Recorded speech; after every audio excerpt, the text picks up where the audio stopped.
எள்ளெண்ணெய் என்று சொல்லக்கூடிய நல்லெண்ணெய் தைல வர்க்கத்தில் மிக முக்கியமான பங்கு வகிக்கின்றது. எந்த ஒரு தைலத்தையும் நாம் தயாரிக்க வேண்டும் என்றால் எள் எண்ணெயே பயன்படுத்த வேண்டும்.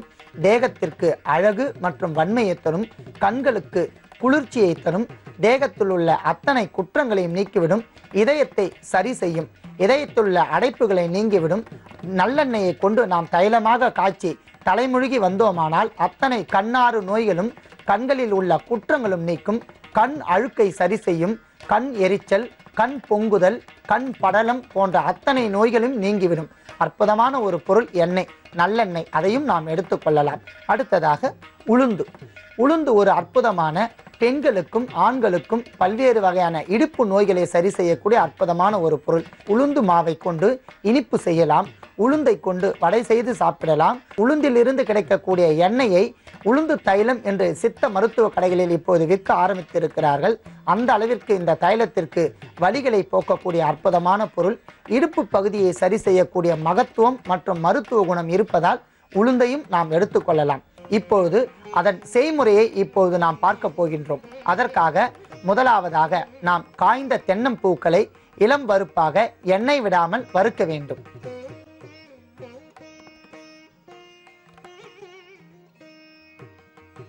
இருபது கிராம் அளவிற்கு தென்னம்பூக்களை எடுத்துக்கொள்ளலாம். போதுமான அளவு தென்னம்பூக்கள் வறுத்து விட்டபடியால் அதை இப்பொழுது நாம் எடுத்துக்கொள்ளலாம்.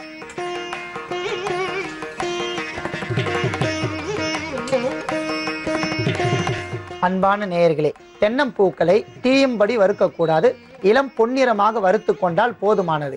ஏற்கனவே தென்னம்பூக்கள் காய்ந்த பூக்கள் என்பதால் பொன்னிறமாக வறுத்து கொண்டாலே போதுமானது. இப்பொழுது நாம் வாணலில் சிறிது நல்லெண்ணெய் விட்டு உளுத்தம் பருப்பை வறுக்க வேண்டும்.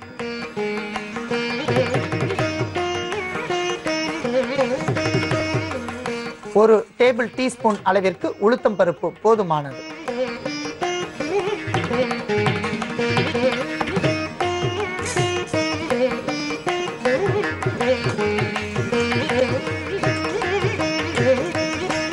இந்த மருத்துவத்தில் நாம் ஒவ்வொரு பொருளையும் தனித்தனியாக வறுக்க வேண்டும். ஏனென்றால் அத்தனை பொருட்களும் ஒன்றாக சேரும்போது பொருட்கள் இளம் வறுப்பாக வறுக்க இயலாது. ஆகையால் தனித்தனியாக வறுத்து எடுத்துக்கொள்ளலாம்.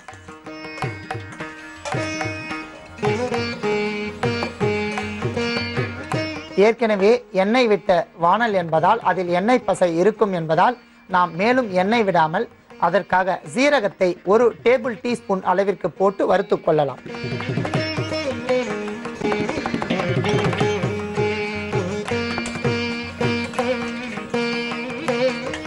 இளம் வறுப்பாக வறுத்து கொள்ள வேண்டிய பொருட்களை நாம் பொன்னிறமாகவே வறுத்து கொள்ளலாம்.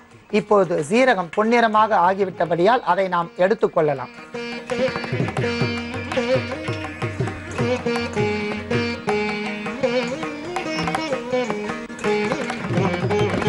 அடுத்ததாக மிளகு அரை டீஸ்பூன் போதுமானது. ஏனென்றால் மிளகிற்கு அதிகப்படியான காரத்தன்மை என்பதால் அரை டீஸ்பூன் போதுமானது. எடுத்து வறுத்து கொள்ளலாம்.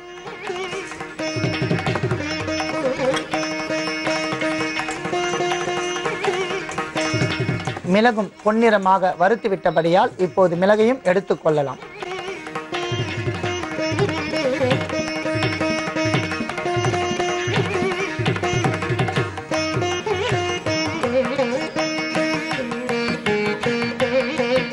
இளம் சூட்டில் உப்பையும் தேவையான அளவிற்கு உப்பையும் தேவையான அளவிற்கு பெருங்காயத்தையும் ஒன்றாக வறுத்து கொள்ளலாம்.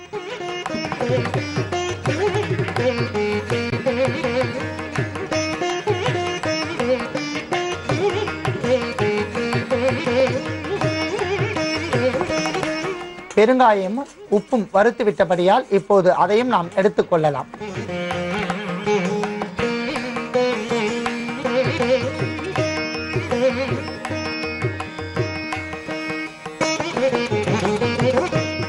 அன்பான நேயர்களே, நாம் ஒரு டேபிள் டீஸ்பூன் நல்லெண்ணெய் விட்டு மிளகு, சீரகம், உப்பு, பெருங்காயம் இவை அனைத்தையும் பொன்னிறமாக வறுத்து எடுத்துள்ளோம். இப்பொழுது நாம் ஏற்கனவே எண்ணெய் விடாமல் பொன்னிறமாக தென்னம்பூ காய்ந்த தென்னம்பூக்களையும் வறுத்து எடுத்துள்ளோம். இப்பொழுது இவை இரண்டையும் நாம் நன்றாக அரைத்து கொள்ள வேண்டும்.